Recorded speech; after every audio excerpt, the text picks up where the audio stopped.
This video was created just 1 month after the assassination attempt on Donald Trump occurred. Over time, additional information will come to light, which may alter some of the understandings that are presented in this video.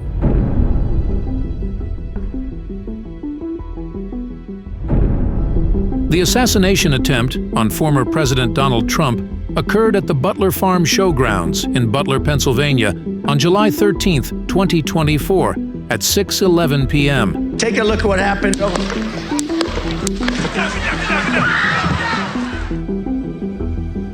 Before we look in depth at the events leading up to and following the attempt on President Trump's life, let us first get some background on the location where this heinous incident took place.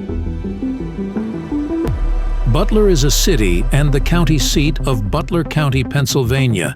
It is located 30 miles north of Pittsburgh and has a population of 13,500. It was first settled in 1803 by Irish, Scottish, and German immigrants. Butler became an industrial hub and was home to Pullman Standard, makers of all-steel rail cars at the turn of the 20th century. Butler was also the home of the American Bantam Car Company, known for developing the original World War II Jeep. 4 miles to the west of the city lies the Butler Farm Showgrounds, which is a roughly 100-acre fairground used for agricultural exhibitions. Small commercial buildings and residential neighborhoods with wooded areas surround the farm showgrounds. On Wednesday, July 10th, an advance team was at the farm showgrounds to scout the venue. Generators, lights, and cranes were also beginning to be delivered in preparation for the large event. This rally will be the second time that Trump has held a rally in this small Pennsylvania community. On October 31, 2020, then President Trump, running for re-election, held what would become one of his largest rallies ever.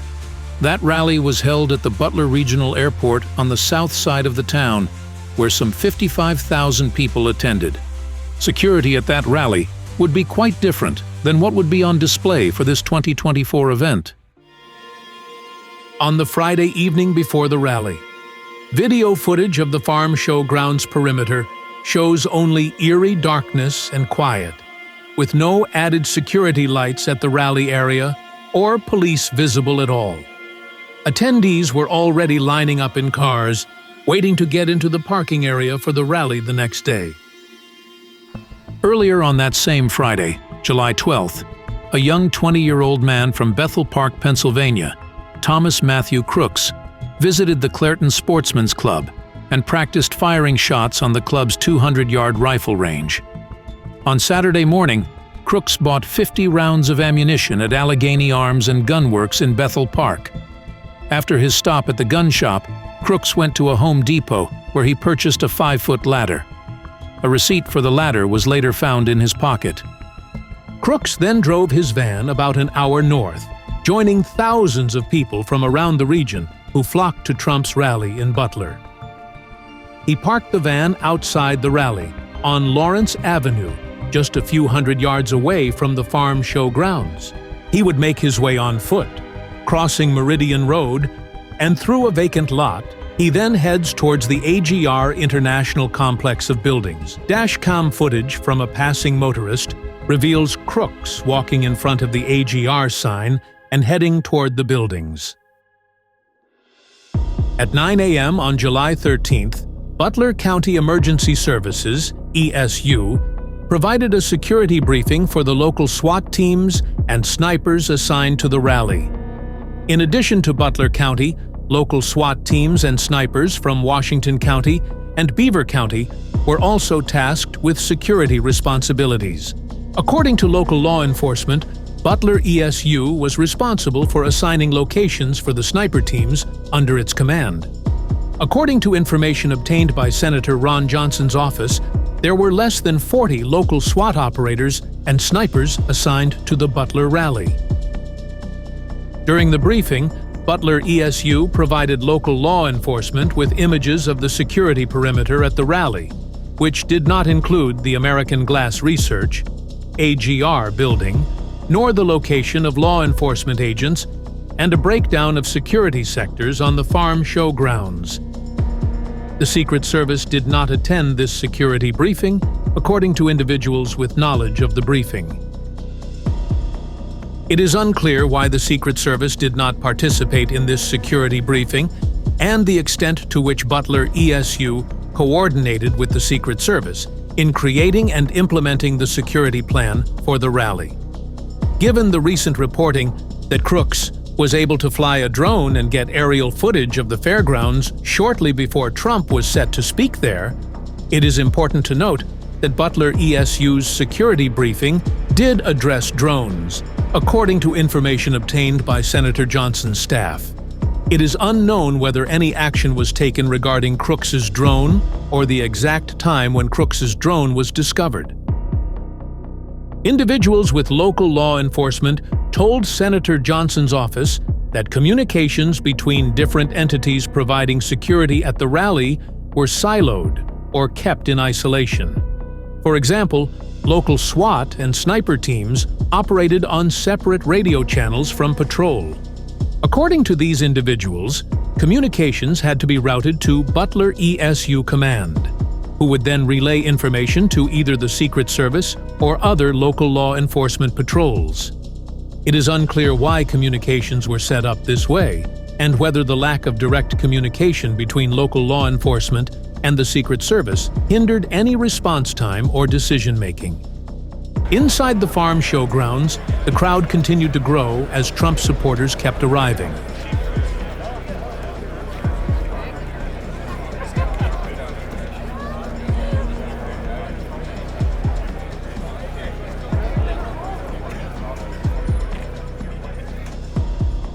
Later in the afternoon, at Pittsburgh International Airport, Trump Force One was landing. At 5:10 p.m., nearly 1 hour before President Trump was shot, one of two local law enforcement snipers, hereafter AGR Sniper 1, positioned in the AGR building, observed the shooter Crooks for the first time. Local law enforcement told Senator Johnson's office that at the time, even though Crooks did not have a weapon, he seemed suspicious. At 5:14 p.m., AGR Sniper 1 took at least 2 pictures of Crooks. One of the pictures appears to show Crooks on his phone. At 5:28 p.m., AGR Sniper 1 took a picture of a bicycle and backpack near the AGR building. It is unclear whether these items are associated with Crooks. At 5:32 p.m., AGR Sniper 1 saw Crooks again near the AGR building, apparently looking at news feeds on his phone and holding a rangefinder. Shortly after, AGR Sniper 1 reported the suspect to a group text of other law enforcement snipers on site and was instructed to report the suspect to command. At 5:41 p.m., AGR Sniper 1 called into command to report the suspect and described the suspect's appearance and notes that he has a rangefinder. At 5:45 p.m., AGR Sniper 1 texted the Beaver County ESU Group Command about the suspect and instructed them to relay the message to command. At 5:59 p.m., a Beaver County law enforcement operator received confirmation from a Butler County SWAT commander that command, which included Secret Service, was made aware of the messages and requested more information about the suspect's location. Why the Secret Service did not immediately send agents to the AGR building, and, perhaps most importantly, why President Trump was allowed to go on stage. Trump's speech was expected to begin at 5 p.m. However, this was not the case, as Trump and his motorcade arrived at the farm showgrounds closer to 6 p.m. After meeting with special VIPs for some minutes, Donald Trump stepped out onto the stage area and greeted another massive crowd in Butler.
big crowd. This is a big, big, beautiful crowd. I wish the fake news back there would show it.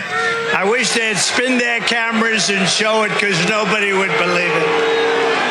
Hello, Butler, and hello to Pennsylvania. I'm thrilled to be back in this beautiful Commonwealth with thousands of proud, hardworking American patriots, and that's what you are, and we got to bring our country back to health.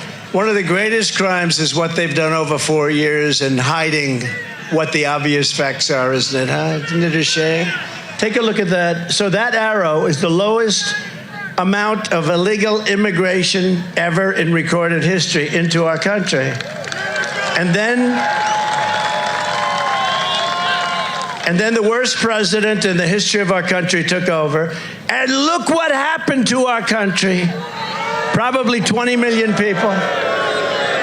And you know, that's a little bit old, that chart. That chart's a couple of months old. And if you want to really see something that's said, take a look at what happened.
Let me get my shoes on. Hold on, your head is bloody.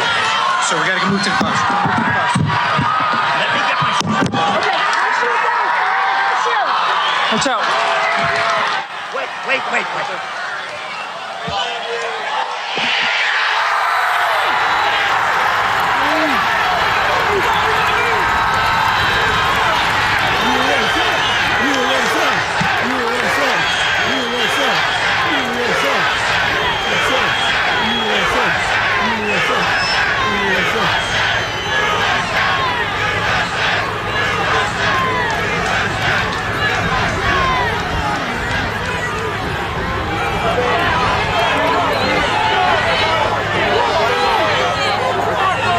Secret Service agents removed Trump from the stage area and put him into an SUV.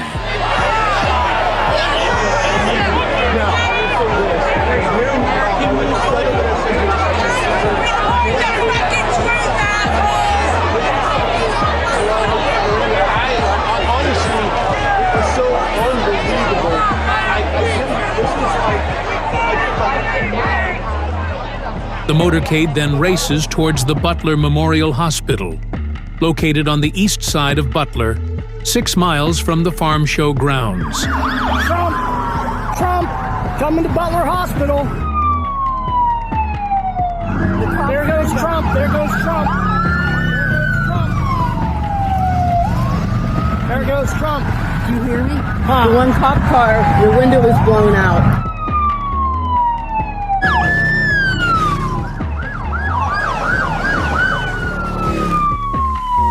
The hospital is on lockdown.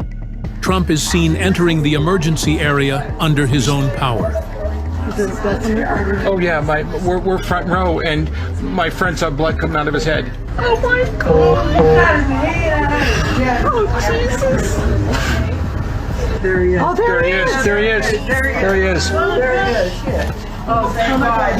He's walking. He's walking. Multiple life flight helicopters land at the farm show grounds a short time later. Victims are flown to Allegheny General Hospital in Pittsburgh. President Trump receives care from the emergency staff and attending surgeon at Butler Hospital. He is eventually released. Trump requests that the Butler physician who attended to his wounds accompany him in his motorcade and on Trump Force One back to New Jersey. Immediately after the shooting, there was disbelief and chaos. But the crowd did not flee.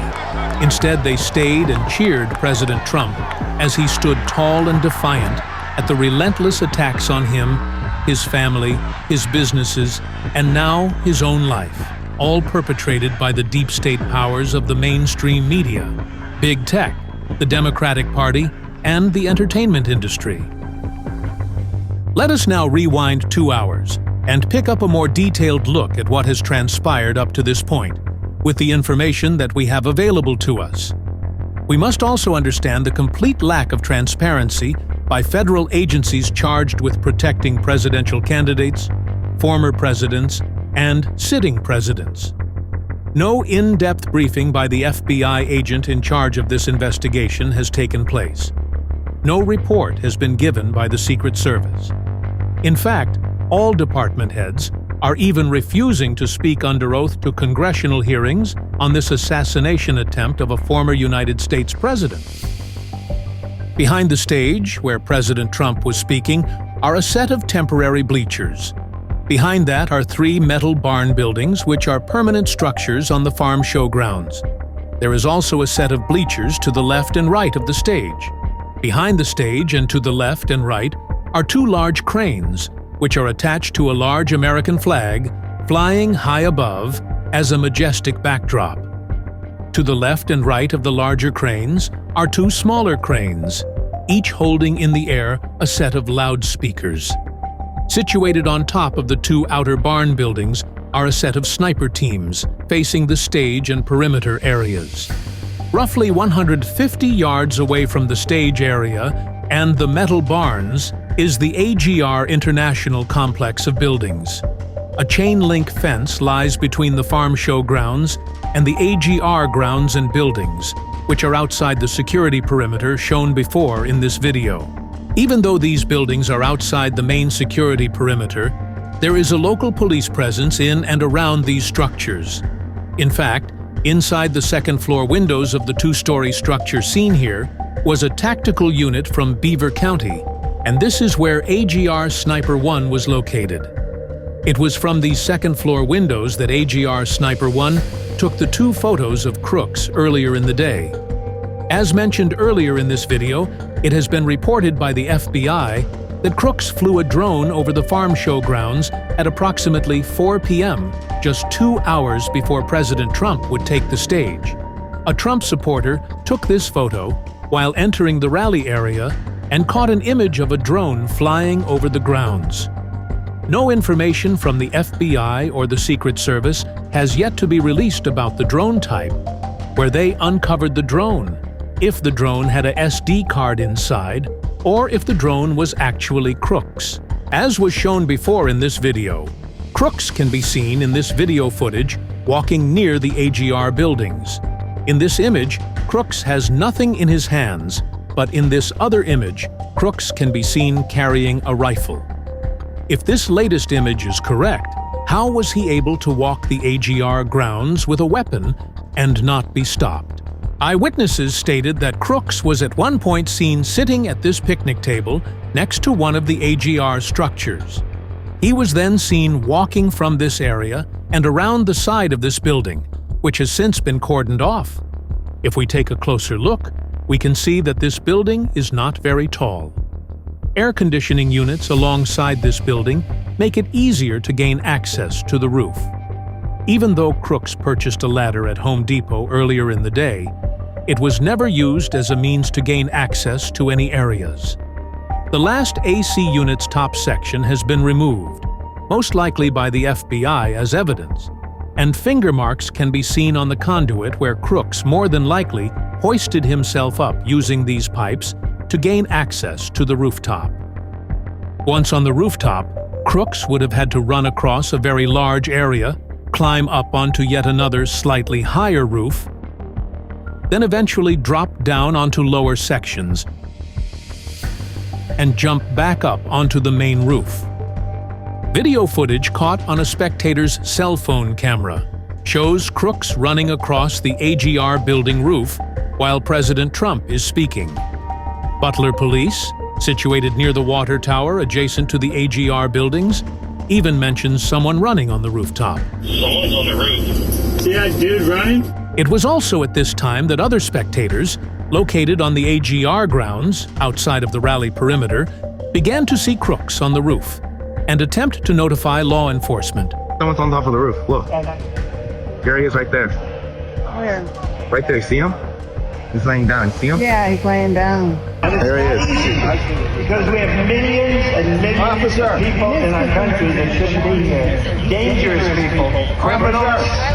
We have criminals. He's We on have the roof. He's drug right dealers. We have people that should not be here. Right here. on the roof. It was at this time that a Butler Township police officer was hoisted onto the edge of the roof near Crooks. The officer sees the shooter point his rifle towards the officer and jumps back down onto the ground. These video tracks, which have been synchronized at the same time, give a good idea of what was happening around the building. The same Butler Township police officer that was just hoisted up to the rooftop now runs around to the front to try and see if he can get another view of Crooks. And then we get 2 glimpses of the shooter. Crooks can be seen on the cell phone footage on the left, with 4 seconds to go until he opens fire on Trump. And then we see him again, with 1 second to go before he opens fire. You can see his long hair and the rifle. 1 second to go, and then we have the shots firing.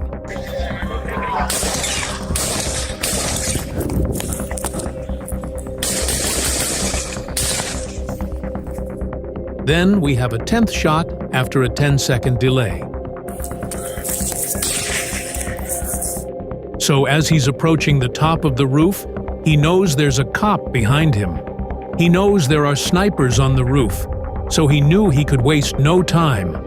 He opens fire with 3 rounds, then 5 more.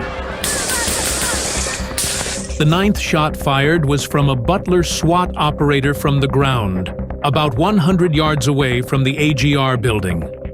The SWAT operator who took this shot had sighted the shooter, Crooks, moving on the rooftop, mostly obscured by foliage.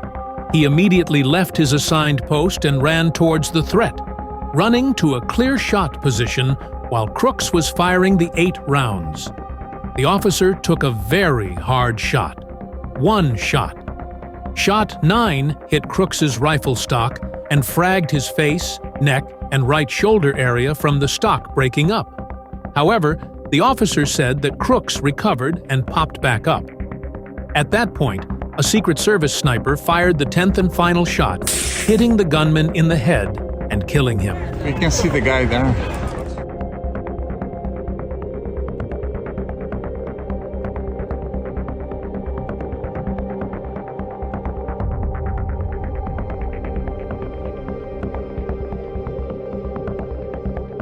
These are the bullet trajectories that we know of. The first shot glanced Trump's ear. The second or third shot wounded David Dutch, a spectator who was in the corner of the right bleachers. You can see the bullet striking the railing of the bleachers.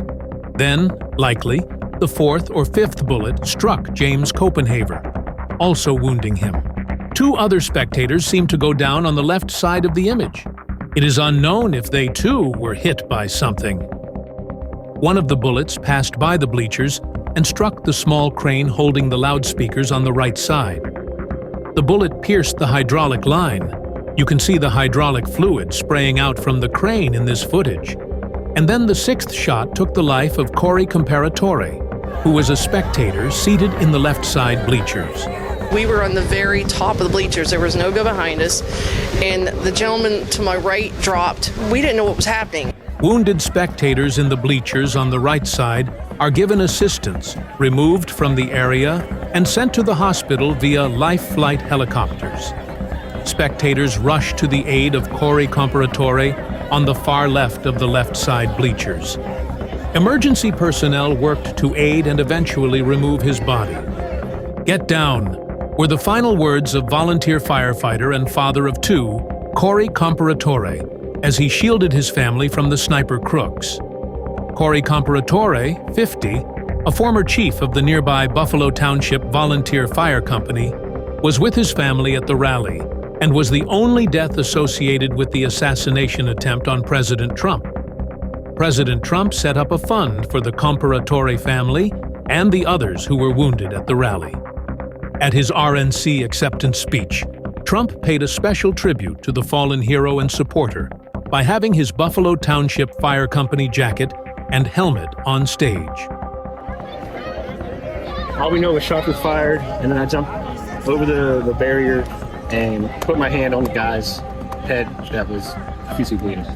Immediately after the shots were fired, police in and around the rally area were seen trying to get to the AGR complex. But because of two fences between the farm show grounds and the AGR buildings, it was difficult for any police or SWAT personnel to quickly breach the area.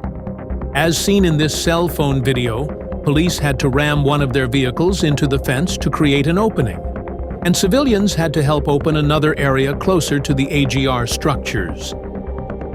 As time goes on, more information will come out, detailing what happened on this fateful day in Butler.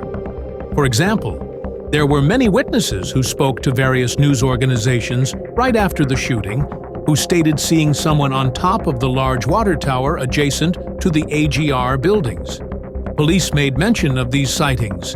They saw someone on top of the water tower. What about the water tower? Somebody said they saw someone on top of the water tower? However, it is unlikely that someone was on the water tower since there was a Butler Township police presence directly under the tower. Yet these were the same who didn't act quickly to stop the shooter from running across the building rooftop. Another set of witnesses stated seeing gunfire coming from the top of yet another building in the area, this being the Butler Gymnastics building on the other side of Route 68. This structure has a perfect line of sight to the stage, where Trump was speaking, albeit at a much further distance. This location has easy access to wooded areas directly behind that could make for an easy and quick escape. Later in the evening of July 13th, authorities uncovered Crook's van parked on Lawrence Avenue near the farm show grounds. It is not known how they found his van. It has been stated that some sort of explosive device was found inside the van, and that a crude remote detonator was found on Crook's dead body on the AGR rooftop. The van was eventually towed away under heavy police escort later that night. In Bethel Park, at the Crooks family home, police and the media descended on the area. The weapon that Crooks used for the attempted assassination was an AR-style rifle that was purchased legally by his father. After purchasing the gun, he legally sold it to his son. Both of his parents work as licensed professional counselors. The Crooks home is said to be that of hoarders. Crooks' father was approached outside a grocery store. Why would your son want to kill the president? Back off! No comment. No comment! Were there any warning signs, Matthew? For Thomas Matthew Crooks, classmates and neighbors have varying opinions. He just did not like politicians. His friend group, they were known for being, like I said, just out there, and they did make threats to shoot up our school. The signs were there. Somebody should have known, because he was not a loner. And if both of his parents being counselors, how do you not see that warning sign? In 2022, the world's largest asset manager, BlackRock, produced a television ad featuring a teacher from Bethel Park High School in which several students appeared, including Thomas Matthew Crooks. American Glass Research, which is owned by its parent company, AGR International, was acquired by Indicor, a diversified industrial solutions company, in March 2024. Indicor, in turn, is owned by BlackRock. Several BlackRock executives have worked for the Obama administration, and several currently work for Joe Biden's administration and in advisory roles for Kamala Harris. The alleged shooter's body was allowed to be released to the family for cremation on July 23rd, just 10 days after the shooting. The FBI signed off on the release by the Butler County coroner, and unless the family agrees to releasing the autopsy, the public will never know if the alleged shooter is actually Thomas Matthew Crooks. We can only hope that a formal and transparent investigation into this assassination attempt on President Trump is carried out to the fullest and in a timely manner. Initial reports now lean towards the fact that Crooks was not working alone. Any person or organization that might be involved in some way must be made public. Federal and local agencies that were at fault must be held accountable. The tactics of the Secret Service and who they hire and place in extremely important positions must be addressed and revised. Today's Secret Service puts more emphasis on DEI, diversity, equity, and inclusion, than on competent employees. It is truly shocking the nonsense they are pushing over competence. The following are pages from the current Secret Service application manual. The Secret Service Recruitment Guide confirms that DEI is its highest calling. Competence is not a priority. And if you're a white male, forget about it. Less than a week after the assassination attempt on Donald Trump, he appeared at the Republican National Convention to accept the party's nomination for the 2024 presidential election. During his acceptance speech, he spoke for the first time publicly about that life-changing experience in Pennsylvania. It was a warm, beautiful day in the early evening in Butler Township in the great Commonwealth of Pennsylvania. I started to turn to my right when I heard a loud whizzing sound and felt something hit me really, really hard on my right ear. I said to myself, wow, what was that? It can only be a bullet. And moved my right hand to my ear, brought it down. My hand was covered with blood. I immediately knew it was very serious, that we were under attack, and in one movement proceeded to drop to the ground. Bullets were continuing to fly as very brave Secret Service agents rushed to the stage and pounced on top of me so that I would be protected. There was blood pouring everywhere, and yet, in a certain way, I felt very safe because I had God on my side. If I had not moved my head at that very last instant, the assassin's bullet would have perfectly hit its mark, and I would not be here tonight. The most incredible aspect of what took place on that terrible evening, this massive crowd of tens of thousands of people stood by and didn't move an inch. They knew I was in very serious trouble. They saw it. They saw me go down. This beautiful crowd, they didn't want to leave me. They knew I was in trouble. They didn't want to leave me. And you can see that love written all over their faces. Many people say it was a providential moment. When I rose, surrounded by Secret Service, the crowd was confused because they thought I was dead. And there was great, great sorrow. I could see that on their faces as I looked out. Wanted to do something to let them know I was okay. I raised my right arm, looked at the thousands and thousands of people that were breathlessly waiting, and started shouting, "Fight, fight, fight." Once my clenched fist went up, the crowd realized I was okay and roared with pride for our country like no crowd I have ever heard before. For the rest of my life, I will be grateful for the love shown by that giant audience of patriots that stood bravely on that fateful evening in Pennsylvania. Our resolve is unbroken and our purpose is unchanged to deliver a government that serves the American people better than ever before.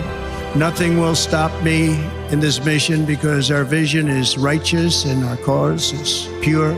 No matter what obstacle comes our way, we will not break, we will not bend, we will not back down, and I will never stop fighting for you, your family, and our magnificent country. This election should be about the issues facing our country and how to make America successful, safe, free, and great again.